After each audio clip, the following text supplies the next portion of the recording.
ಎಲ್ಲವೂ ಸರಿಯಾಗಿದ್ದಿದ್ರೆ ಇವತ್ತು ಬ್ಯಾಂಕಾಕ್ನಲ್ಲಿ ಇರಬೇಕಾಗಿತ್ತು ಜೈಲು ಹಕ್ಕಿ ದರ್ಶನ್. ಈಗ ಜೈಲಿನಲ್ಲಿರುವಂತ ಆರೋಪಿ ದರ್ಶನ್ ಬ್ಯಾಂಕಾಕ್ನಲ್ಲಿ ಶೂಟಿಂಗ್ಗೆ ಹೋಗಬೇಕಾಗಿತ್ತು. ಈ ರೀತಿ ರೇಣುಕಾಸ್ವಾಮಿಯ ಹತ್ಯೆ ಆಗದೆ ಇದ್ದಿದ್ರೆ.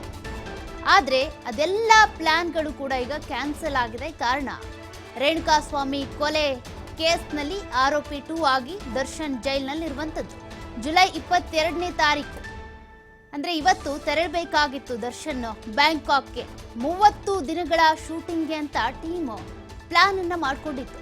ಡೆವಿಲ್ ಶೂಟಿಂಗ್ ಆಗಿ ಡೇಟ್ ಫಿಕ್ಸ್ ಮಾಡ್ಕೊಂಡಿದ್ರು ಚಿತ್ರತಂಡದಿಂದ. 30 ದಿನಗಳ ಕಾಲ ಬ್ಯಾಂಕಾಕ್ನಲ್ಲಿ ಶೂಟಿಂಗ್ ಮಾಡಬೇಕು ಅಂತ.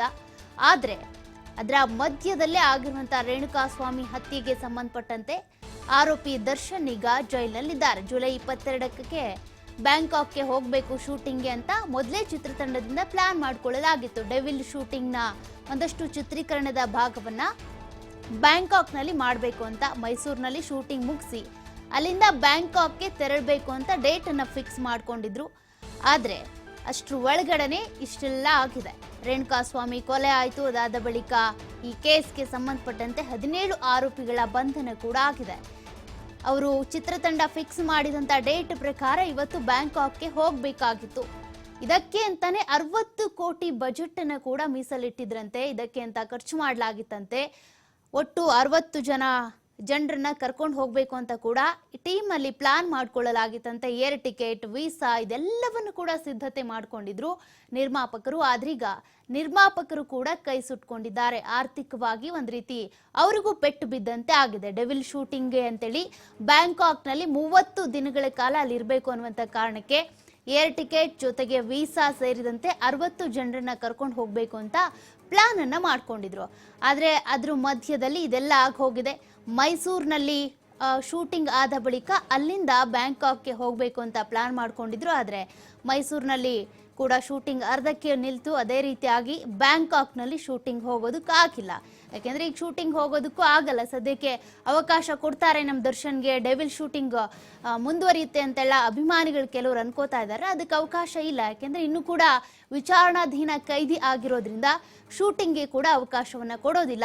ಏನಾದ್ರೂ ಶಿಕ್ಷೆ ಆಗಿತ್ತು ಅಂತ ಅಂದಿದ್ರೆ ಆಗ ಕಲೆ, ಸಾಹಿತ್ಯ ಸೇರಿದಂತೆ ಅವರ ನಟನೆಗೂ ಕೂಡ ಅವಕಾಶವನ್ನ ಮಾಡಿಕೊಡ್ಲಾಗ್ತಾ ಇತ್ತು. ಆದ್ರೀಗ ವಿಚಾರಣಾಧೀನ ಕೈದಿ ಆಗಿರೋದ್ರಿಂದ ಡೆವಿಲ್ ಶೂಟಿಂಗು ಕೂಡ ಹೋಗೋದಕ್ಕಾಗಲ್ಲ.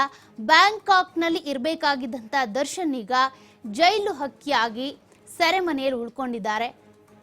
ಡೆವಿಲ್ ಶೂಟಿಂಗ್ಗೆ ಅಂತೇಳಿ 30 ಕೋಟಿ ಖರ್ಚು ಮಾಡ್ತಾ ಇದ್ರಂತೆ ನಿರ್ಮಾಪಕರು. ಜೊತೆಗೆ 60 ಜನರನ್ನ ಕರ್ಕೊಂಡು ಹೋಗ್ಬೇಕು ಅಂತ ಕೂಡ ಪ್ಲಾನ್ ಮಾಡ್ಕೊಂಡಿದ್ರಂತೆ.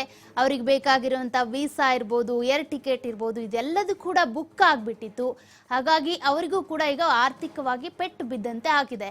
ಡೆವಿಲ್ ಶೂಟಿಂಗ್ ಬ್ಯಾಂಕಾಕ್ನಲ್ಲಿ ನಡಿಬೇಕಾಗಿತ್ತು. ಇವತ್ತು ಬ್ಯಾಂಕಾಕ್ಗೆ ಹೋಗಬೇಕಾಗಿತ್ತು ಅವರು ನಿಗದಿ ಮಾಡ್ಕೊಂಡಿರುವಂತ ಡೇಟ್ ಪ್ರಕಾರ. ಆದ್ರೆ ಅದ್ಯಾವುದು ಕೂಡ ಆಗ್ತಾ ಇಲ್ಲ. ಎಲ್ಲ ಚಿತ್ರಣವೇ ಬದಲಾಗ್ಬಿಟ್ಟಿದೆ ಈಗ.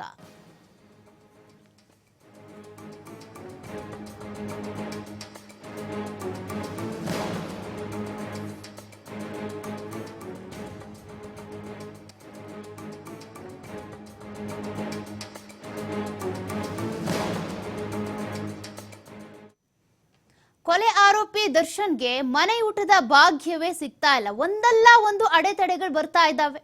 ಊಟಕ್ಕೆ ಸಂಬಂಧಪಟ್ಟಂತೆ ಮನೆಯಿಂದ ಊಟ ತರಿಸ್ಕೊಡಿ, ನನಗೆ ಜೈಲು ಊಟ ಹಿಡಿಸ್ತಾ ಇಲ್ಲ, ಹೊಟ್ಟೆಗೆ ಹೋಗ್ತಾ ಇಲ್ಲ, ಫುಡ್ ಪಾಯ್ಸನಿಂಗ್ ಆಗ್ತಾ ಇದೆ ಅಂತ ರಿಟ್ ಅರ್ಜಿ ಹಾಕೊಂಡಿದ್ರು ದರ್ಶನ್.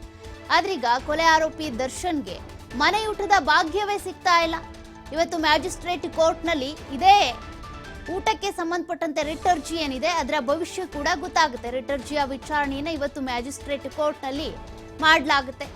ಮೊದಲನೇದಾಗಿ ಪ್ರೊಸೀಜರೇ ಸರಿಯಾಗಿಲ್ಲ ಅಲ್ಲಿ. ಮೊದಲನೇದಾಗಿ ಅಲ್ಲಿ ಜೈಲಾಧಿಕಾರಿ IG ಅವ್ರ ಹತ್ರ ಮಾತನಾಡಬೇಕಿತ್ತು, ಮನವಿ ಮಾಡ್ಕೋಬೇಕಾಗಿತ್ತು ದರ್ಶನ್ ಅವರು. ಅದನ್ನೂ ಮಾಡಲಿಲ್ಲ. ಅದಾದ ಬಳಿಕ ಮ್ಯಾಜಿಸ್ಟ್ರೇಟ್ ಕೋರ್ಟ್ಗೆ ಹಾಕೋಬೇಕಾಗಿತ್ತು ಅರ್ಜಿನ. ಬದಲಾಗಿ ಹೈಕೋರ್ಟ್ಗೆ ಅರ್ಜಿ ಹಾಕೊಂಡಿರೋದು. ಎಲ್ಲಾ ಪ್ರೊಸೀಜರ್ಸ್ ಕೂಡ ಉಲ್ಟಾ ಪಲ್ಟಾ ಆಗಿರೋದ್ರಿಂದ ಒಂದೊಂದೇ ಈ ಪ್ರೊಸೀಜರ್ ಉಲ್ಟಾ ಆಗಿರೋ ಕಾರಣ ತಡೆ ಆಗ್ತಾ ಇದೆ, ವಿಳಂಬ ಆಗ್ತಾ ಇದೆ. ಜೊತೆಗೆ ಹೆಲ್ತ್ ರಿಪೋರ್ಟ್ ಕೂಡ 2 ವರ್ಷದ ಹಿಂದಿನ ಹೆಲ್ತ್ ರಿಪೋರ್ಟ್ ಅನ್ನ ಸಲ್ಲಿಕೆ ಮಾಡಿದಾರಂತೆ. ಎಟ್ ಪ್ರೆಸೆಂಟ್ ಅವರ ಹೆಲ್ತ್ ಅಲ್ಲಿ ಏನ್ ಬದಲಾವಣೆಗಳಾಗ್ತಾ ಇದೆ, ಜೈಲೂಟದಿಂದ ಅವ್ರ ಮೇಲೆ ಏನಾದ್ರೂ ದುಷ್ಪರಿಣಾಮ ಆಗ್ತಿದ್ಯಾ, ಅದಕ್ಕೆ ಸಂಬಂಧಪಟ್ಟಂತೆ ಅವರ ಹೆಲ್ತ್ ರಿಪೋರ್ಟ್ ನ ಈಗಿನ ಹೆಲ್ತ್ ರಿಪೋರ್ಟ್ ಕೊಡ್ಬೇಕಾಗಿತ್ತು. ಆದ್ರೆ 2 ವರ್ಷದ ಹಿಂದಿನ ಹೆಲ್ತ್ ರಿಪೋರ್ಟ್ ಕೊಟ್ಟಿದ್ದಾರಂತೆ.